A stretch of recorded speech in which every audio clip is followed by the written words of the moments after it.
Magandang araw po mga kakabsat. Today is 18. So, bukas 19 birthday ni Lola!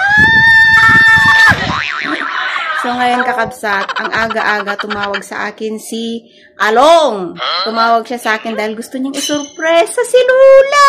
Dahil gusto na niyang dumidit. Ngayon, sinabihan niya ako kakabsat na hindi ko daw muna sabihin kay Lola na meron siyang surpresa para kay Lola. So, yun yung pagbili niya ng simpleng cake para kay Lola. Dahil sabi ni Lola, hindi na siya maghahanda, hindi na siya mag-iimbita. So, meron kaming simpleng preparation para sa kanya. Yung simpleng salo-salo lang. So, ngayon kakabsat, as you can see, bihis na bihis po ako dahil kami ay pupunta na sa bakery at magpapagawa tayo ng cake. Hindi lang yung bibili tayo ng mga naka-display doon. Magpapagawa tayo.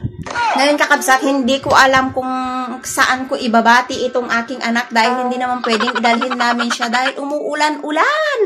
So, sinabi ko kay Lola kanina na ang wish ko sa kanya, sana may mangyaring hindi inaasahan ngayon sa birthday mo. Sabi ko sa kanya, yung magandang mangyari na hindi mo inaasahan, sabi ko. Pero hindi ko sinabi na may iso-surprise namin siya or what. Ang sabi niya, huwag kayong magagastos.